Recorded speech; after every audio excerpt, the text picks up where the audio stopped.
Knowledge tube channel में आप सभी का स्वागत है। आज हम लोग डायमेंशनल फार्मूला के बारे में पढ़ेंगे। डायमेंशनल फार्मूला को हिंदी में विमीय सूत्र कहा जाता है। पिछले वीडियो में हमने आपको बताया था डायमेंशन क्या होता है। डायमेंशन और डायमेंशनल फार्मूला में थोड़ा सा फर्क होता है। जब किसी क्वांटिटी को फंडामेंटल क्वांटिटी के रूप में लिखा जाता है तो फंडामेंटल क्वांटिटी के ऊपर जो पावर आती है उसे हम लोग डायमेंशन बोलते हैं। और जब किसी क्वांटिटी को फंडामेंटल क्वांटिटी के रूप में लिखते हैं तो हमें जो एक्सप्रेशन मिलता है, जो व्यंजक मिलता है, उसे हम लोग डायमेंशनल फार्मूला कहते हैं। एग्जाम्पल के लिए यहाँ वेलोसिटी को हमने फंडामेंटल क्वांटिटी के रूप में तोड़ा है तो हमारे पास आया है L⁻⁴ T⁻⁻⁴। तो यहाँ जो पावर आ रहा है ये पावर को कहा जाता है डायमेंशन, और ये जो पूरा व्यंजक बन रहा है इसको बोला जाता है डायमेंशनल फार्मूला। तो इसी को हमने यहाँ डिफाइन किया है, when any physical quantity is written in the form of fundamental quantities then the expression obtained is called dimensional formula. तो आइए अब हम लोग जानते हैं कि डायमेंशन या डायमेंशनल फार्मूला निकालते कैसे हैं। तो डायमेंशनल या डायमेंशनल फार्मूला को रटने की ज़रूरत नहीं है। इसको याद रखने के लिए आपको 7 फंडामेंटल क्वांटिटी और कुछ मोस्ट इम्पॉर्टेंट क्वांटिटी का डायमेंशन याद रखना होगा।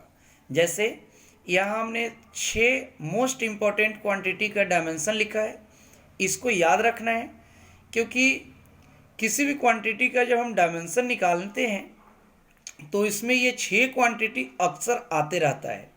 तो यहाँ पर जो v लिखा है ये v वेलोसिटी है, और वेलोसिटी की डायमेंशन याद रखना है L⁻⁻⁻⁴ होता है। ये हम पिछले वीडियो में निकाल के भी दिखाए थे।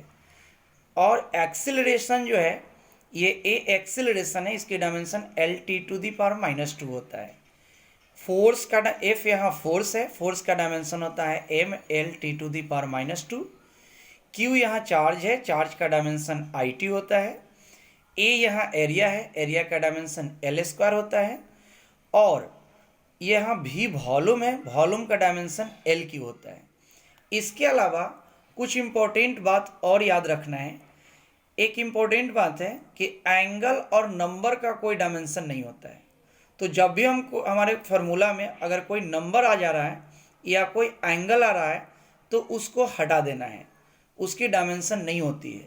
जैसे हमने यहाँ दूसरा एग्जाम्पल में काइनेटिक एनर्जी का डायमेंशन निकाला है, तो काइनेटिक एनर्जी की फार्मूला होता है ½ mv²। तो हाफ यहाँ एक नंबर है, इसका कोई डायमेंशन नहीं होगा, इसको आप छोड़ सकते हैं। यहाँ m है क्या, मास।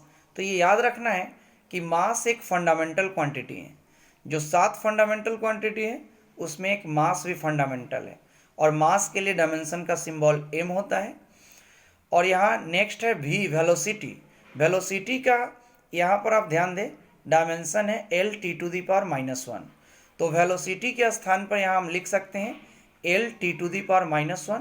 इसके ऊपर स्क्वायर है तो पूरे के ऊपर स्क्वायर हो जाएगा, और ये स्क्वायर दोनों के ऊपर आएगा तो L² हो जाएगा, और t के पावर पहले से -1 है और 2 से मल्टीप्लाई होगा तो -2 हो जाएगा। इसी प्रकार से आप नेक्स्ट थर्ड एग्जाम्पल देखें वर्क का। तो वर्क के फॉर्मूला होता है Fs cos थीटा, और फोर्स का डायमेंशन यहाँ हमने कहा था कि आपको इसको याद रखना है। तो फोर्स का डायमेंशन होता है mL⁻⁻²। तो यहाँ हमने फोर्स का डायमेंशन लिखा है mL⁻⁻²। फिर यहाँ डिस्प्लेसमेंट है, डिस्प्लेसमेंट एक प्रकार की लेंथ है, याद रखना है, और इसके डायमेंशन L होता है। कॉस थीटा का कोई डायमेंशन नहीं होता है, क्योंकि ये सेम क्वांटिटी का रेशियो है बेस बाई हाइपोटेनस। तो दोनों बेस भी लेंथ है, हाइपोटेनस भी लेंथ है, तो L/L कट जाएगा, तो इसका 1 यहाँ लिख सकते हैं। अब इसको मल्टीप्लाई कर देंगे तो m तो एक ही है, m का m होगा, L हो जाएगा L², और T⁻⁻² है। तो वर्क का डायमेंशनल फार्मूला हो गया mL² T⁻⁻²। उसी तरह से फोर्थ एग्जाम्पल है इलेक्ट्रिक फील्ड। इलेक्ट्रिक फील्ड का फॉर्मूला होता है F/Q, और फोर्स का डायमेंशन जस्ट हमने यहाँ भी याद करने के लिए कहा है। तो फोर्स का डायमेंशन होता है mL⁻⁻², और यहाँ Q चार्ज है, यहाँ जो कैपिटल क्यू है ये भी चार्ज है, यहाँ स्मॉल क्यू भी चार्ज है, तो जो ये चार्ज का है वही इस चार्ज का होगा। चार्ज का होता है IT। अब नीचे से IT को ऊपर भेज देंगे तो पावर -1 हो जाएगा, यहाँ 1 पावर छुपा है, तो हमारा हो जाएगा mLT⁻² इंटू I⁻⁻1 और T⁻⁻1, और यहाँ जो बेस सेम है उसके पावर जोड़ देंगे, तो mLT यहाँ 2 बार लिखा है, तो T⁻² और -1 जुड़ जाएगा, T⁻³ हो जाएगा और I⁻1 हो जाएगा। उसी प्रकार से नेक्स्ट एग्जाम्पल है इलेक्ट्रिक पोटेंशियल का। इलेक्ट्रिक पोटेंशियल का फॉर्मूला होता है W/Q। W का सपोज कीजिए याद नहीं है तो इसको हम लोग तोड़ देंगे, क्योंकि W का फॉर्मूला होता है Fs cos थीटा, तो W के स्थान पर हम लिख सकते हैं Fs cos theta by Q पहले से है, और F का हमने बोला है याद करने के लिए, तो F का डायमेंशन ऊपर बॉक्स में लिखा है mLT⁻², यहाँ S फिर लेंथ है, ये एक प्रकार के डिस्प्लेसमेंट है, तो ये एक प्रकार के लेंथ है, इसका L होगा, और cos थीटा का कोई डायमेंशन नहीं होगा। फिर नीचे Q का हो जाएगा IT, जो हमने बॉक्स में Q का भी दिया है। अब इसको L 2 बार है तो ये मल्टीप्लाई हो जाएगा mL² T⁻², और नीचे से I और T ऊपर आएगा तो I⁻⁻1 T⁻⁻1 हो जाएगा। यहाँ T 2 बार है तो बेस से में पावर जुड़ जाएगा mL2 T⁻⁻2 और -1 -3 I⁻⁻1 हो जाएगा। तो इस प्रकार से अगर हम फंडामेंटल क्वांटिटी याद रखते हैं और ये 7 क्वांटिटी का डायमेंशन याद रखते हैं तो किसी भी क्वांटिटी का डायमेंशन उसके फॉर्मूला से निकाला जा सकता है।